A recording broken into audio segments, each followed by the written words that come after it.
International monetary fund IMF ने पाकिस्तान को एक बेल आउट पैकेज दोबारा से दे दिया।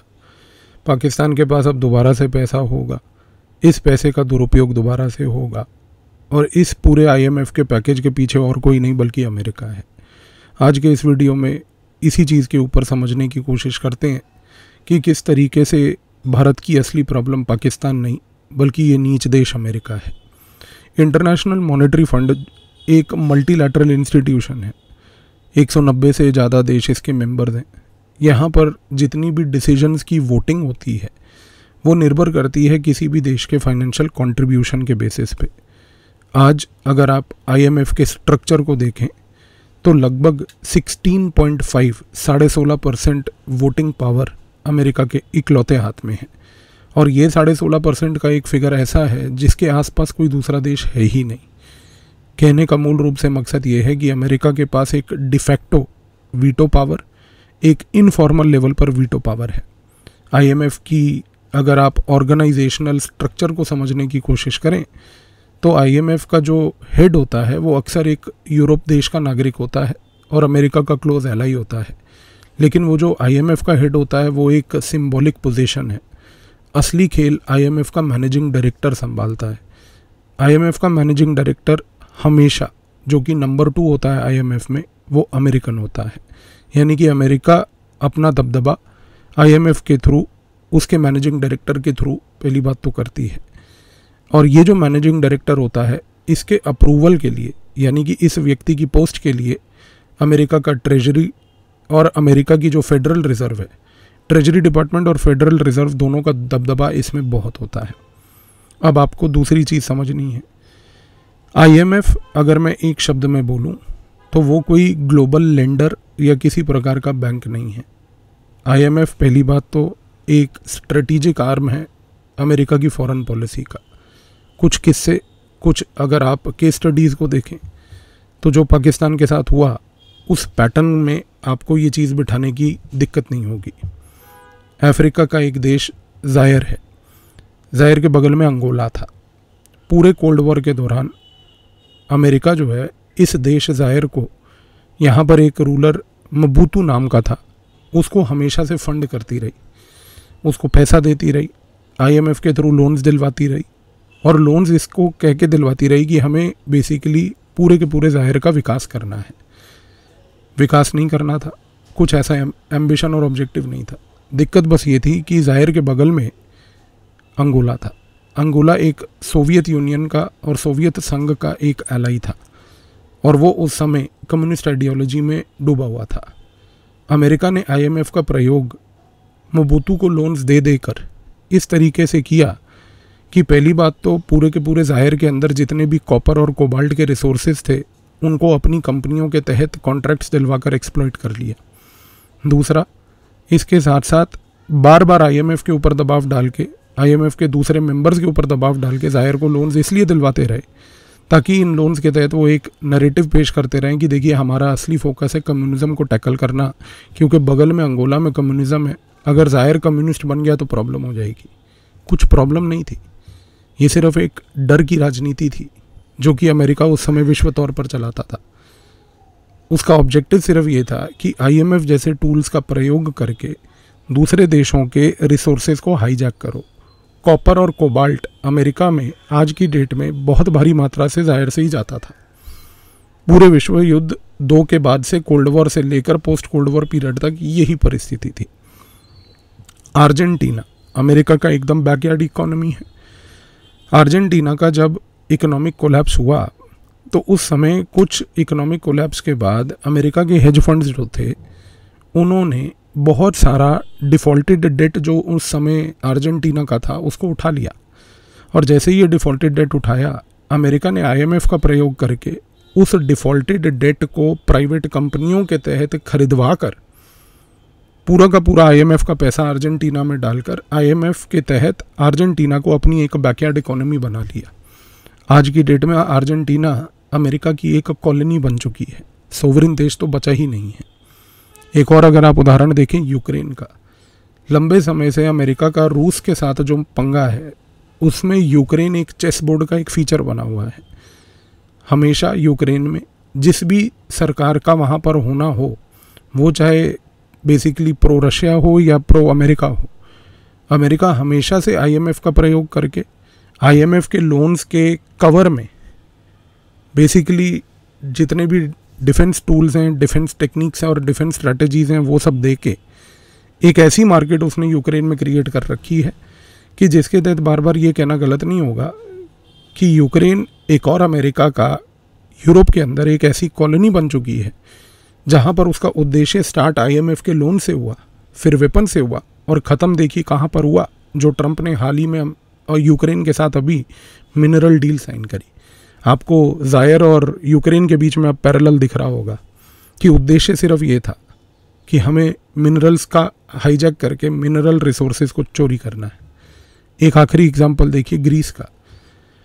यूरोजोन क्राइसिस जब चल रहा था तो उस समय ग्रीस में भी बहुत बड़ा क्राइसिस था। इस ग्रीक क्राइसिस को रिजॉल्व करने के लिए यूरोपियन संघ फ्रंट पे था, लेकिन यूरोपियन संघ को बार बार बोला गया कि हम आईएमएफ को भेजकर ग्रीस के क्राइसिस को सॉल्व करेंगे। यूरोप ने कहा कि अगर आपको क्राइसिस यूरोजोन का सॉल्व करना है तो यूरोप में कई अन्य देश हैं, पोर्चुगीज़ भी है, इटली भी है, ग्रीस भी है, स्पेन भी है, जो उस समय सब क्राइसिस से जूझ रहे थे। पर अमेरिका ने कहा कि नहीं, हमें बाकियों से कुछ लेन देन नहीं, हमें ग्रीस पे फोकस करना है क्योंकि हम नहीं चाहते कि ग्रीस कोलैप्स कर जाए। पूरे के पूरे 2010 से 2015 तक का जो पीरियड था, अमेरिका का नैरेटिव ये था कि ग्रीस कोलैप्स नहीं होना चाहिए। भाई पूरे यूरोप का सेंटर ऑफ ग्रेविटी ग्रीस नहीं है, लेकिन आपने ग्रीस के पीछे इसलिए इतना पढ़ने की कोशिश करी क्योंकि ग्रीस मेडिटेरेनियन में एक ऐसी जियो पॉलिटिकल लोकेशन पे है कि जहाँ पर आप इजराइल और ग्रीस का नेक्सस बनाकर पूरे मेडिटेरेनियन के ऊपर अपना दबदबा और जियो पॉलिटिकल इन्फ्लुएंस ला सकते हो। और यही चीज़ अमेरिका ने ग्रीस की मदद करके आईएमएफ के थ्रू लोन्स दिलवा कर बेल आउट्स करवा कर अचीव करी। अब अगर आपको ये पैटर्न पूरा समझ आया हो तो मैं फिर से एक ही चीज़ लाइन दोहराऊंगा पहले before I move to Pakistan कि आईएमएफ किसी भी प्रकार का कोई ग्लोबल लेंडर नहीं, वो अमेरिका की फॉरेन पॉलिसी को एडवांस करने का एक स्ट्रेटेजिक टूल है। और क्योंकि इसको समझने के बाद इस चीज़ का अगर सबसे ज़्यादा किसी ने नाजायज़ फ़ायदा उठाया है तो वो है पाकिस्तान। पाकिस्तान बार बार अमेरिका के सामने जाकर गिड़गिड़ाता है, भीख मांगने की उसकी माहिरता है, पूरे वर्ल्ड का सबसे बड़ा भिखारी देश तो है ही। लेकिन इस चीज़ को समझने की कोशिश कीजिए कि पाकिस्तान बार बार अमेरिका के सामने गिड़गिड़ाता क्या है कि अमेरिका का दिल पिघल जाता है कि वो जाकर अमेरिका आईएमएफ को बोलकर पाकिस्तान को बार बार बेल आउट कर देता है। इसके पीछे की रणनीति ये है कि पाकिस्तान ने एक टूल किट बनाया हुआ है।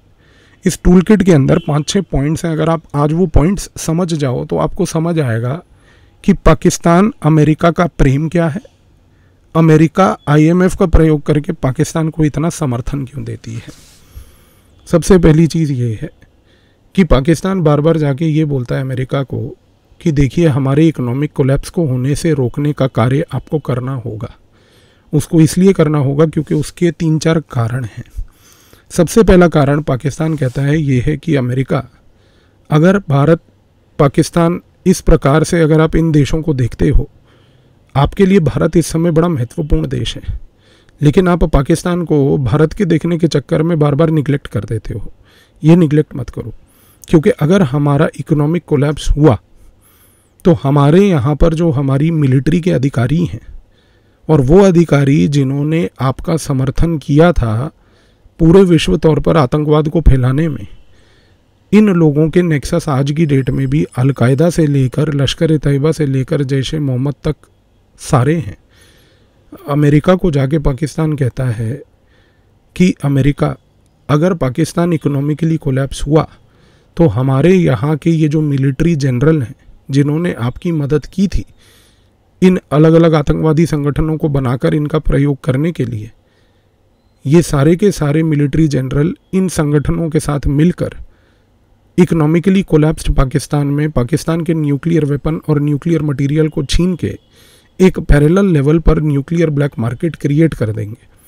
और अगर इकोनॉमिक कोलैप्स पाकिस्तान का हुआ और उसके कॉन्सिक्वेंस में, उसके खमियाजे के तहत इस प्रकार का एक न्यूक्लियर लेवल का ब्लैक मार्केट वर्ल्ड में इमर्ज हुआ, तो आप सोचिए कि आपके कितने रिसोर्सेज वेस्ट होंगे इस न्यूक्लियर ब्लैक मार्केट को रोकने के लिए। अमेरिका ये सुन के एकदम घबरा जाता है कि नहीं नहीं नहीं, हम अपने रिसोर्स जो है न्यूक्लियर प्रोलिफरेशन को और इस ब्लैक मार्केट को कंट्रोल करने में नहीं लगा सकते, तुम्हें थोड़ा सा बेल आउट करवा देते हैं। पहला फैक्टर। दूसरा फैक्टर क्या है कि पाकिस्तान बार बार जाके अमेरिका को ये बोलता है कि अमेरिका सुनो, अगर हम किसी भी तरह से इकोनॉमिकली कोलैप्स करें तो आप एक चीज़ को ये समझो कि हमारे यहाँ पर बेरोज़गार, अनएम्प्लॉयड बहुत सारा यूथ है, और एक इकोनॉमिकली फेल्ड पाकिस्तान जो है एक अनगवर्नड टेरिटरी बन जाएगी। एक अनगवर्नड टेरिटरी जहाँ पर अनएम्प्लॉयड यूथ है, ये सारा यूथ इन लश्कर तैयबा जैसे Mohammad al Qaeda, Islamic State in Khorasan province, इन जैसे संगठनों में अगर जुड़ गया तो पूरा साउथ एशिया का रीजन डिस्टेबलाइज हो जाएगा। अगर ये रीजन डिस्टेबलाइज हुआ तो आप सोचो कि आपको इस रीजन में जो मार्केट एक्सेस चाहिए वो कैसे मिलेगा। दूसरा फैक्टर जिसकी वजह से अमेरिका सोचता है कि नहीं नहीं यार, हम तो व्यापारी हैं, हम तो ठहरे पूरे एकदम बनिए, तो हमें इस बनियागिरी में अपने व्यापार को सोचना है। हम व्यापार को सोचते हुए पाकिस्तान के मुंह पे चंद रुपए मार देते हैं। तीसरा फैक्टर, बार बार पाकिस्तान जाके अमेरिका को फिर ये कहता है कि यदि पाकिस्तान अगर इकोनॉमिकली कोलैप्स हुआ तो जो पिछले 40, 50, 60 सालों में अमेरिका आपने पाकिस्तान के साथ मिलके एक इंटेलिजेंस लेवल पर पाइपलाइन तैयार की है, जिसके तहत आप पूरे Central Asia, South Asia, Arabian Sea region में आज की डेट में इंटेलिजेंस गैदर कर रहे हो, ये इंटेलिजेंस गैदरिंग की पाइपलाइन टूट जाएगी। और इसका खमियाजा ये होगा कि एक अनगवर्नड टेरिटरी में जहाँ पर इंटेलिजेंस पाइपलाइन टूट जाएगी, पाकिस्तान एक अफ़गानिस्तान ऑन स्टीरॉइड्स बन जाएगा। स्टीरॉइड्स इसलिए क्योंकि अफ़गानिस्तान एक लॉलेस केओटिक टेरिटरी तो है ही, पर वो स्टीरॉइड्स में नहीं है क्योंकि स्टीरॉइड्स यहाँ पर है न्यूक्लियर वेपन।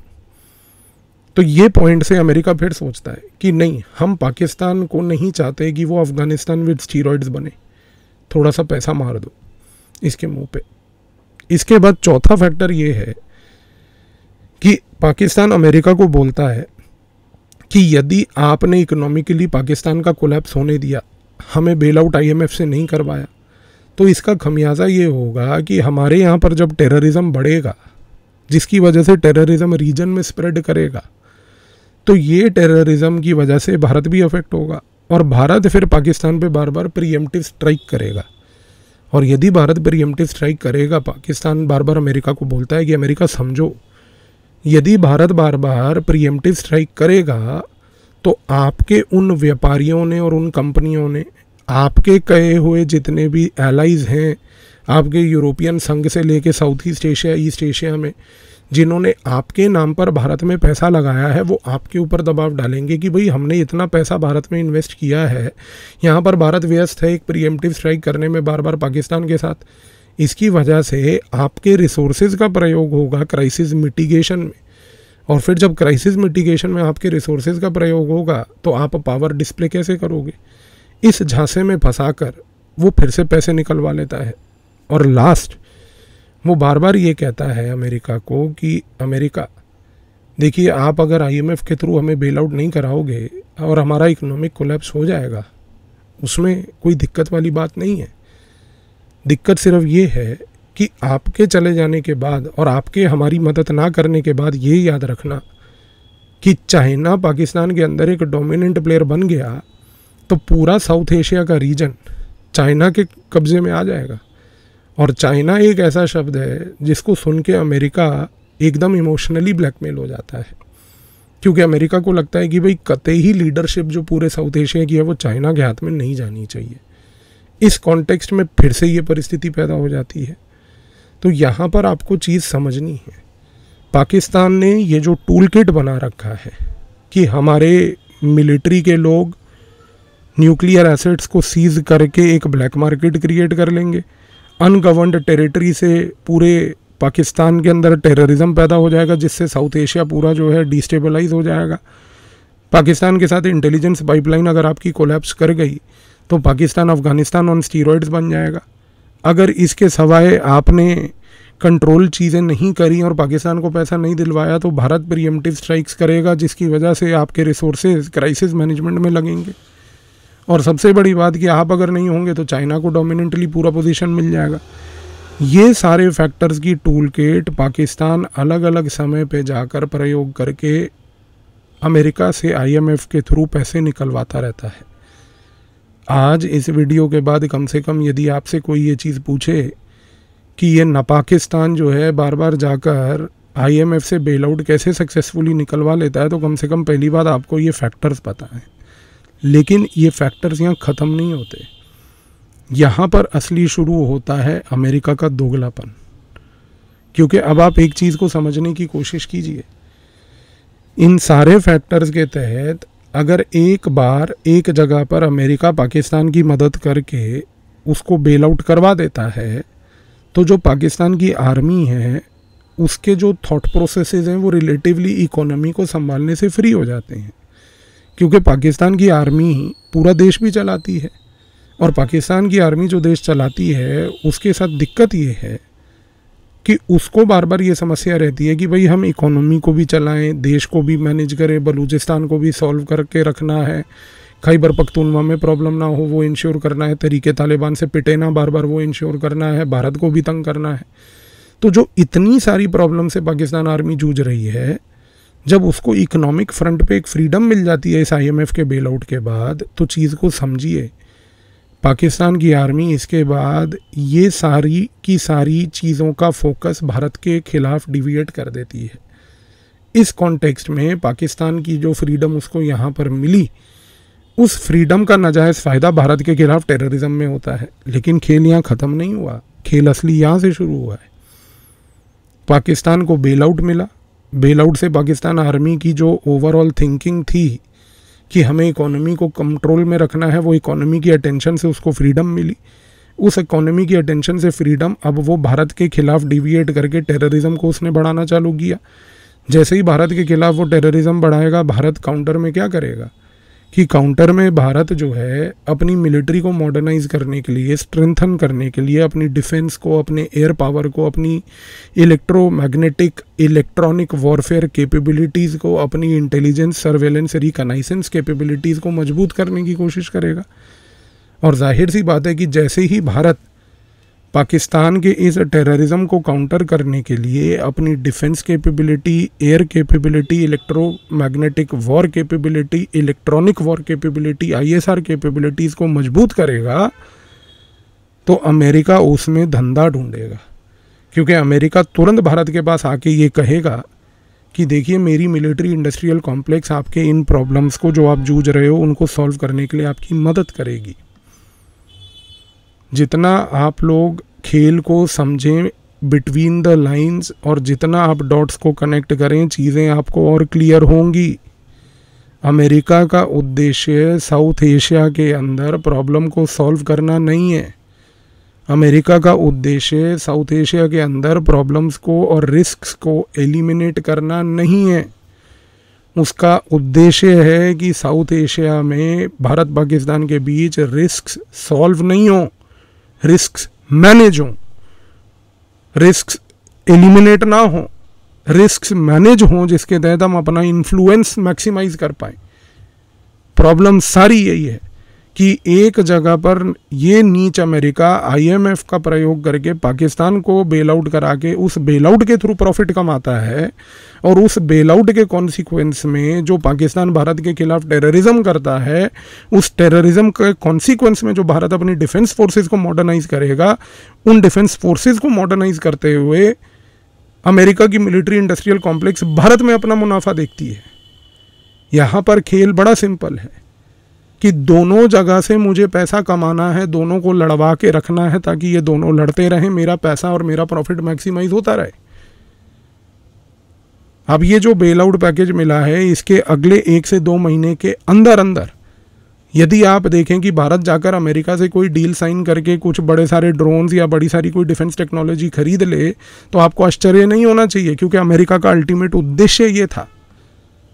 सोचने वाली और गौर करने वाली चीज़ ये है कि जो लोग अभी तक खुश हो रहे थे इस बात को लेके कि अमेरिका ने, डोनाल्ड ट्रंप जैसे व्यक्ति ने USAID नामक वो नापाक संस्था को ख़त्म कर दिया, मैं आपको पिछले 4 महीने से ये बात बोल रहा हूँ कि डोनाल्ड ट्रंप यदि यूएस एड को ख़त्म करेगा तो वो अपना एक नया वेरिएंट ऑफ यूएस एड लेकर आएगा। आज सोचने वाली बात यह है कि क्या आईएमएफ डोनाल्ड ट्रंप का नया यूएस एड है? आपको एक चीज़ समझनी है, मैं ये बात कई बार बोल चुका हूं कि अमेरिका एक बनिया मारवाड़ी है। वो Donald Trump, Agarwal, JD Vance, Gupta है। उनको सिर्फ और सिर्फ धंधा ढूंढना है। उनको धंधे के सिवाय, वो सोते हुए भी धंधा देखते हैं कि रात को अगर मैं 2 घंटे सो जाऊं तो 2 घंटे में 10 रुपया कमा पाऊंगा या नहीं कमा पाऊंगा। उनका ये व्यवहार और माइंडसेट है। इस चीज़ को आप समझिए। इसी रीज़न से मैंने आपको बोला था कि आईएमएफ एक केवल स्ट्रेटेजिक टूल है अमेरिका का। आने वाले समय में सिर्फ अब ये देखना है कि भारत और पाकिस्तान के कॉन्टेक्स्ट में क्या अमेरिका ने आईएमएफ को इस प्रकार से पेश किया कि ये डोनाल्ड ट्रंप का आईएमएफ जो यहाँ पर यूज़ हुआ वो एक नया यूएस एड था। ये चीज़ को यदि आप समझेंगे तो आप समझ पाएंगे कि आईएमएफ बार बार ये नापाक पाकिस्तान जैसे देश को बेल आउट क्यों करता है, क्योंकि ये है पूरी स्टोरी। एंड आई बिलीव कि इस वीडियो के बाद अब आपको ये चीज़ क्लियर हो गई होगी कि मैंने फिर वही चीज़ शुरुआत में जो बोली वो बताई आपको। हमारी प्रॉब्लम पाकिस्तान नहीं, उसको तो हम 1 मिनट से पहले लपेट देंगे, निपट देंगे उसको। उसकी तो कोई हैसियत नहीं है 2 रुपये का देश वो हमारे सामने खड़े होकर कुछ कर पाए। हमारी समस्या है ये नीच अमेरिका। माफ़ कीजिएगा मेरे को कि इस प्रकार की शब्दावली का मेरे को प्रयोग करना पड़ रहा है, क्योंकि ये जो गंदे खेल होते हैं, इन खेल के पीछे ये जो नापाक थिंकिंग है वो इसी प्रकार से मैनिफेस्ट करती है। Unless we do not call out these people and shame them internationally, these people will not understand. तो ये चीज़ है पूरी आईएमएफ को लेकर। एंड आई बिलीव ये आपको क्लियर हो गई होगी। नेक्स्ट वीडियो टर्किश ड्रोन्स, और ये जो ड्रोन्स अभी पाकिस्तान ने पिछले 3 रातों से चलाए, उसका क्या ऑब्जेक्टिव है, क्या खेल है उसके पीछे का, उसको एनालाइज करते हैं। धन्यवाद।